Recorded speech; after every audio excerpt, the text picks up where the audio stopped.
모든 것이 자라나는 5월. 아이들도 무럭무럭 자라납니다. 좀 늦게 자라는 아이들도 있습니다. 발달 장애를 가진 아이들입니다. 저를 알아봐주고 제가 뭐 누구야 하고 이름 불렀을 때 반응해주고 웃고 저를 향해서 와주는 그때 가장 행복한 것 같고, 이제 제 아이들이 이렇게 하나씩 나아가는 모습 볼 때마다 그때 가장 뿌듯한 것 같습니다.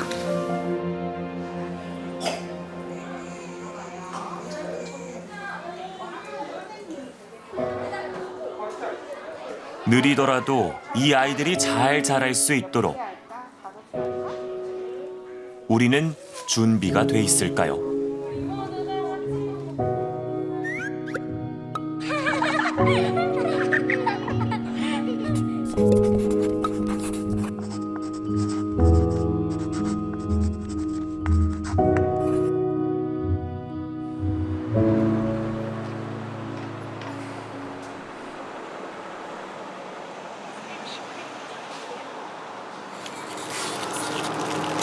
여보세요? 온다. 기다리던 태양이가 왔습니다. 안녕, 태양. 감사합니다. 고생하셨습니다. 저희 빠빠. 8살 태양이. 하지만 발달 단계는 2돌 된 아이들과 비슷합니다. 태양아, 바지가 이렇게 줄줄줄줄 내려왔어. 아이고, 가자. 엄마 가방. 가방 주세요. 가방. 가 이제. 태양이랑 엄마랑 아빠랑 누나랑. 엄마 손을 꼭 잡고 소아재활치료병원으로 향합니다. 가자. 태양이 좋아하는 작은 선생님. 안녕하세요. 태양이 좋아하는. 선생님이랑 뭐 할 거냐면 우리 오늘 뽀로로 찾으러 갈 거야. 할 수 있겠어? 네. 좋아. 태양이도 한번 해보자. 반복되는 치료는 태양이가 감당하기엔 힘겹습니다. 그래도 조금씩 나아지고 있습니다.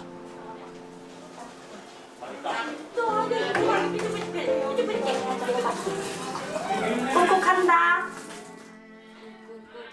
태양이가 음식 먹는 데 있어서 제가 처음 맡았을 때는 씹는 것도 한 번에서 2번 정도 씹고 삼키는 것도 많고, 음식 먹는 거에도 제한이 많아서 구강을 시작하고 씹는 횟수도 점점 늘어나고 혀 움직임이랑 입술 움직임도 많이 좋아졌어요. 그래서 언어적인 도움도 있지만 입으로 먹는 게 영양에도 관련이 많이 돼서 구강 치료를 하고 있습니다. 태양이가 조금씩 나아지는 모습을 지켜보는 엄마. 한 번의 치료도 빼먹을 수가 없습니다. 앉으면 엄마 치즈 줘. 여기 앉으세요. 오, 어떻게 했어? 태양이 치즈 줘. 태양 치즈 줄게. 태양이 저기 치료 일주일에 한 얼마나? 매일 있어요, 매일. 매일이요? 네. 하루에 보통 몇 시간 정도 받아요? 짧게는 1시간, 길게는 2시간. 다른 부모들은 한 달에 수백만 원씩 쓴다는데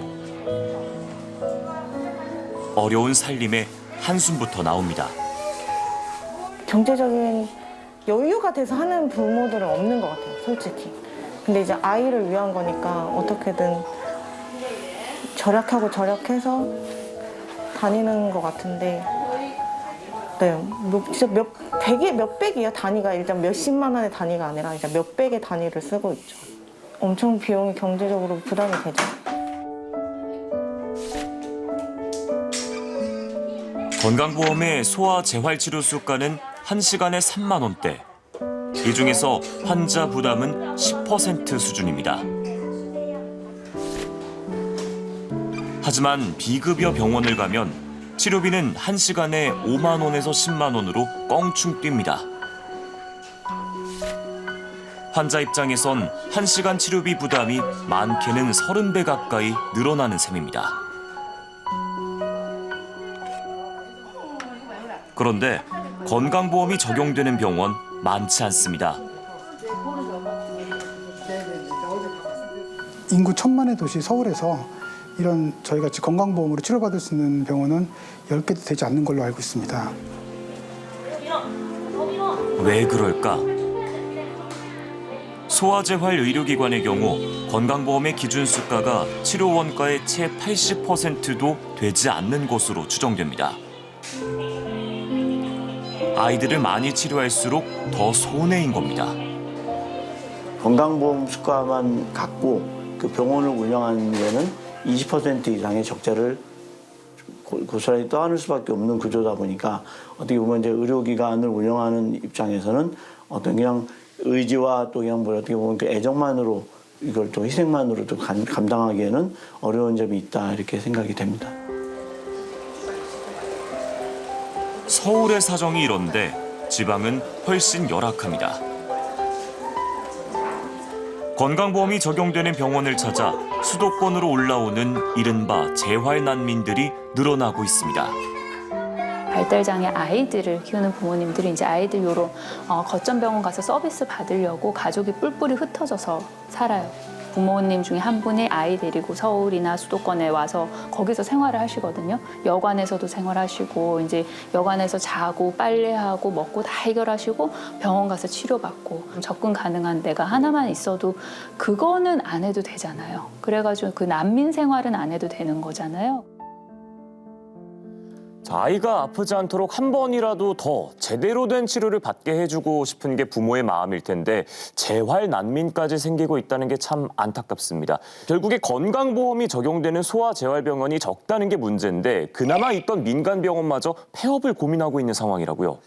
네, 맞습니다. 기본적으로 이 수가가 턱없이 낮다 보니까 어린이 재활 치료를 하겠다는 병원이 줄어들고 있는 게 현실입니다. 제가 취재한 병원 같은 경우에는 성인 재활 치료를 해서 번 돈으로 이 소아 재활 치료를 하는 병원의 적자를 메우고 있는 그 정도로 심각한 실정이었습니다. 예. 그나마 이 사정이 낮다는 수도권에서도 이 건강보험이 적용되는 병원이 줄어들 수밖에 없는 구조인 겁니다. 중증장애 아동을 건강보험으로 치료하는 것이 그 수가가 원가에 미치지 못한다는 걸 정부도 알고 있습니다. 수도권에서 이런 중증장애 아동들을 건강보험으로 치료하는 병원들이 하나둘 사라지게 되면 많은 장애 아동들이 건강보험으로 치료받을 기회를 잃게 되는 거고요. 특히 비보험으로도 치료받을 수 없는 그 취약계층 아동들은 또다시 재활 난민처럼 되어서 병원을 찾아서 떠돌아야 되는데 이게 매우 안타까운 현실입니다. 수익 때문에 적자 때문에 민간병원에서 시행하기가 어렵다면 정부 차원에서 공공병원을 늘리는 건 어떻습니까? 물론 괜찮은 방법입니다. 일단 민간병원에 대한 지원책 자체가 지금 문제가 있기 때문에 이걸 빨리 다듬어야겠고요. 동시에 공공병원 늘리면 더 좋겠습니다. 사실 문재인 정부 출범 때 이미 어린이 재활의료 인프라 확충하겠다는 게 국정과제로 선정이 됐었습니다. 그래서 복지부가 전국의 권역별로 이 공공어린이 재활병원 의료센터 건립을 추진을 했었거든요. 예. 그런데 이 사업이 2018년에 시작됐는데 지금 윤석열 정부 출범하고 1년이 다 돼가는데 지금까지도 아직 문을 연 곳이 단 한 곳도 없습니다. 심지어 이 발달장애 어린이들을 위한 병원은 고사하고 이 발달장애인을 위한 거점 병원조차 부족한 게 현실인데요. 실제로 17개 전국 광역 지자체 중에 무려 9곳에서 이 거점 병원이 없는 그런 상황입니다. 이 발달장애 아이를 키우는 부모들이 병원을 찾아서 전국을 떠도는 이른바 재활 난민이 되는 이유입니다. 치료 한번 제대로 받기가 힘들다 보니까 발달장애를 가진 아이들도 그렇고 부모님들도 그렇고 체력도 체력이지만 정신적으로도 많이 힘들 것 같습니다. 얘기를 들어보니까 지금 병원들도 마찬가지로 힘든 상황이고요. 네, 부모님들 또 아이들, 병원들 모두 힘든 상황입니다. 이런 상황에서 저희가 또 하나 주목한 부분이 있습니다. 바로 또 다른 아이들인데요. 네. 이 발달장애아 가정에 이 아이들을 형제 또는 자매로 둔 아이들, 이 아이들이 어떻게 소외되고 있지는 않은가 하는 문제였습니다. 이 부분에 대해서도 저희가 취재했습니다.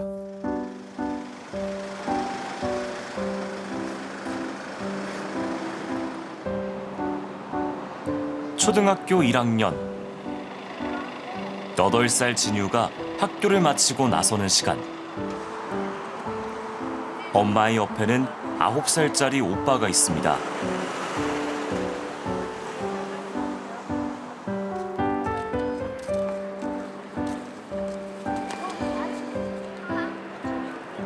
학교 앞 놀이터를 찾았습니다.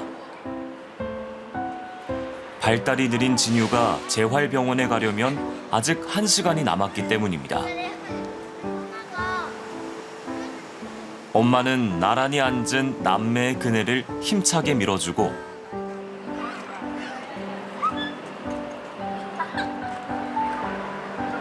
시소에 마주 앉아 오르고 내리자 금세 웃음꽃이 피어납니다.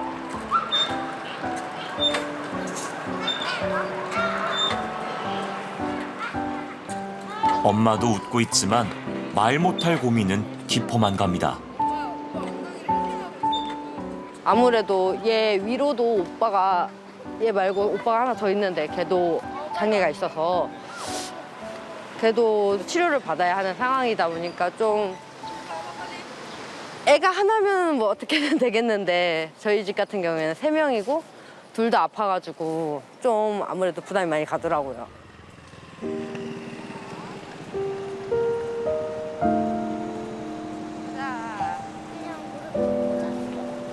예준아, 좀 이따 빼줄게 엄마가. 좀만 기다려. 돈 걱정은 나중 일이고 내내 진유를 챙기느라 바쁩니다.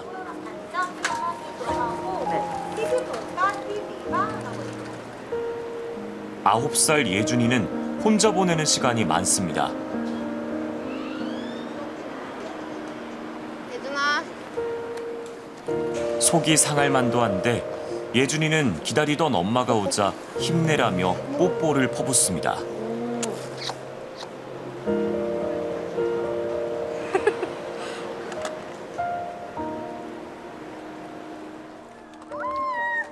아까부터 기다렸어요? 누가 진유를 잠시라도 돌봐준다면 진유도 예준이도 더 잘 키울 수 있을 거라는 생각에 엄마는 공부를 시작했습니다. 어떤 수업 들으시는 거예요? 장애인 활동 지원사. 지원사요? 네. 어떤 이유로 좀 듣기로 결정하셨던 거예요? 원래는 그냥 크게 별로 생각이 없었는데 저희 애기 활동 지원 선생님 구하는데 생각보다 사람들이 많이 없다고 하더라고요. 또 그래서 어차피 저희 애는 못하니까 저희 애가 다른 분이 저희 애를 도와주실 때 저도 다른 애들 한번 도와주고 싶어가지고 해보려고 생각하고 있어요.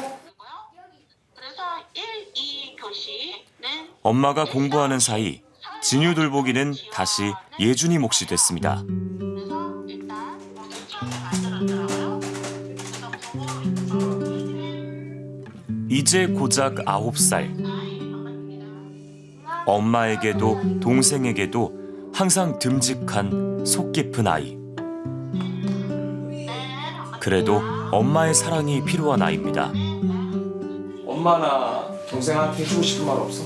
엄마한테 하고 싶어요. 엄마한테 무슨 말 하고 싶어? 사랑하다고. 사랑한다고? 얼마나 사랑해? 만만큼 1000. 엄마, 나 엄마 1000만큼 사랑해요.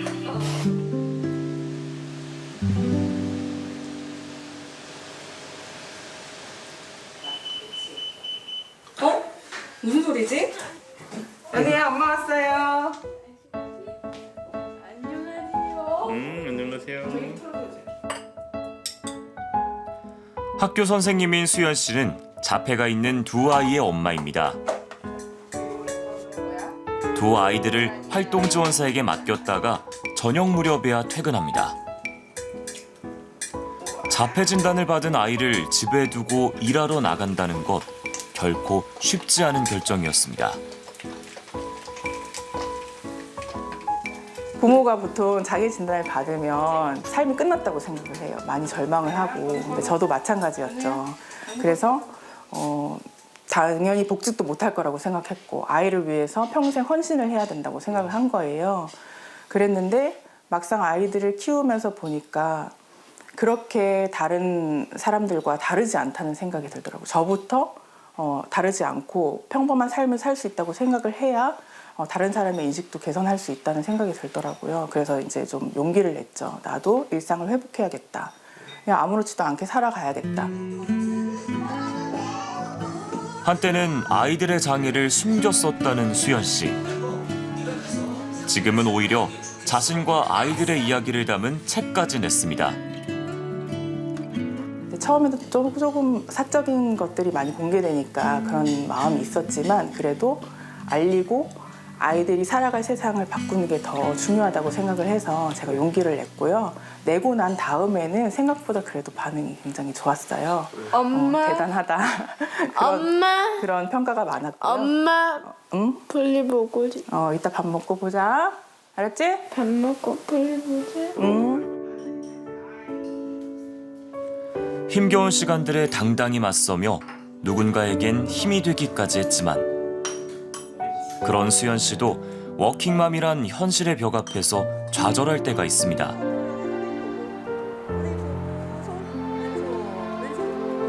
제가 일하는 동안에 누군가 아이들을 돌봐줘야 하는데 그게 사실은 현실적으로 가장 힘들죠. 근데 저희 가족 중에는 도와줄 사람이 없고 그래서 제가 활동 보조인 제도를 이용하고 있는데 그것도 좀 현실적인 한계가 좀 많아요. 시간을 한 달에 각 아이당 165시간을 지원받고 있는데요.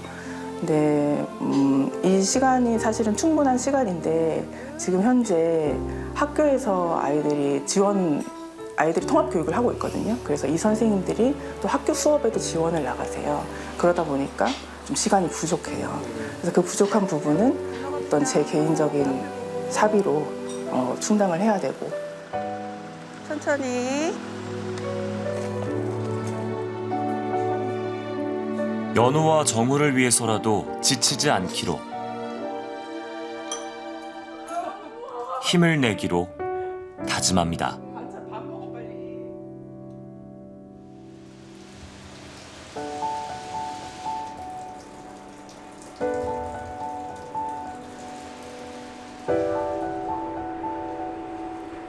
우리나라 발달장애인 인구 25만여 명. 느리지만 천천히 자라고 있고 느렸지만 천천히 자랐습니다. 느려도 괜찮습니다. 조심 조심 한 발씩 세상을 향해 서툴게 그냥 밝고 건강하게 남에게 피해가 안 가는 참 그것도 참 어려운 건데 어쨌든 행복하게 이 아이만의 세상에서 살았으면 좋겠어요. 천천히 너만의 천천히라도 아주 천천히라도 좋으니까 좀 조금씩이나마 그 친구들과 더 비슷해질 수 있게 완전히 비슷해지지 못하더라도 그 근처까지 가서 서로 어울릴 수 있을 정도만 돼도 솔직히 만족하거든요. 우리 연우 정우가 조금 다르긴 하지만 누구보다 정말 소중한 존재이고 다른 사람들이 누구나 소중한 존재인 것처럼 우리 아이들도 정말 소중한 존재라는 거 그거 꼭 기억하고 살아갔으면 좋겠습니다.